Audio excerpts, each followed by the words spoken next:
ಕೂಡ ನಮ್ಮ ಮಕ್ಕಳಿಗೆ ಧೈರ್ಯವನ್ನು ಕೊಡಬೇಕಾಗಿರುತ್ತಾ ಇದೆ. ఈ రోజు కూడా మనము మన పిల్లలకు ధైర్యాన్ని ఇవ్వాలి. ನಾವು ಧೈರ್ಯ ಪಡೆದುಕೊಳ್ಳಬೇಕು, ನಮ್ಮ ಸುತ್ತಲಿದ್ದ ಜನರಿಗೆ ಧೈರ್ಯವನ್ನು ಕೊಡಬೇಕಾಗಿದೆ. మనము ధైర్యం తెచ్చుకోవాలి, మన చుట్టూ ఉన్న వారికి కూడా మనం ధైర్యపరచాలి. ನಮ್ಮನ್ನು ಅವರು ಬಲಪಡಿಸಬೇಕಾಗಿರುತ್ತಾ ಇದೆ. దేవుని బిడ్డ మనము వాళ్ళని బలపరచాలి. ಹೆದರಬೇಡ, ಭಯಪಡಬೇಡ, భయపడబకు, దిగులు చెందకు. ಕರ್ತನ ನಮ್ಮ ಸಂಗಡ ಇರುತ್ತಾ ಇದ್ದನು. దేవుడు మనకు తోడుగా ఉంటున్నాడు. ಕರ್ತನ ಪ್ರೀತಿಯ ಮಕ್ಕಳು ನಮ್ಮ ಜೊತೆ ಇರುತ್ತಾ ಇದ್ದಾನೆ ಅಂತ ಧೈರ್ಯ ಕೊಡಬೇಕಾಗಿರುತ್ತಾ ಇದೆ. ప్రభు మనకు తోడుగా ఉన్నాడని చెప్పి మనము ధైర్యాన్ని ఇవ్వాలి. ನಾವು ದೇವರ ವಚನದಲ್ಲಿ ಗಮನ ಕೊಡದಾದ್ರೆ దేవుని వాక్యం చూస్తే ಭಯದ ಮುಖಾಂತರ ನಾವು ಏನು ಸಾಧನೆ ಮಾಡ್ಲಿಕ್ಕೆ ಆಗೋದಿಲ್ಲ.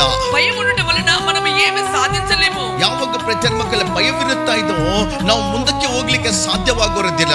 ఎప్పుడైతే మన జీవితంలో భయం ఉంటుందో మనము ముందుకు పోవడానికి అసాధ్యము. ನಮ್ಮ ಜೀವಿತದಲ್ಲಿ ಎರಡನೇದಾಗಿ ನಮ್ಮ ಜೀವಿತದಲ್ಲಿ ಭಯವಿರುತ್ತಿರುವಾಗ ತಪ್ಪಾದಂತ ನಿರ್ಣಯವನ್ನು ನಾವು ತಗೊಳ್ಳುತ್ತಾ ಇರ್ತೇವೆ. రెండోది గమనిస్తే మనము మన జీవితంలో భయం ఉండటం వలన తప్పు నిర్ణయం తీసుకుంటా ఉంటాము. ದೇವರ ಮಕ್ಕಳೇ, ನಾವು ಆಲೋಚನೆ ಮಾಡ್ತಾ ಇದ್ರೆ ನಮ್ಮ ಜೀವಿತದಲ್ಲಿ ತಪ್ಪಾದಂತ ಒಂದು ನಿರ್ಣಯವನ್ನು ನಾವು ತಗೊಳ್ಳುತ್ತಾ ಇರ್ತೇವೆ. దేవుని బిడ్డ మనం ఆలోచనలు చేసినట్లయితే మనము మన జీవితంలో తప్పు నిర్ణయాన్ని తీసుకుంటా ఉంటాము. ಕಾರಣ ಒಂದೇ, కారణం ఒకటే, ಜನರಿಗೆ ಭಯ. ಪ್ರತಿ ಮಕ್ಕಳೇ, దేవుని బిడ్డ అందరికీ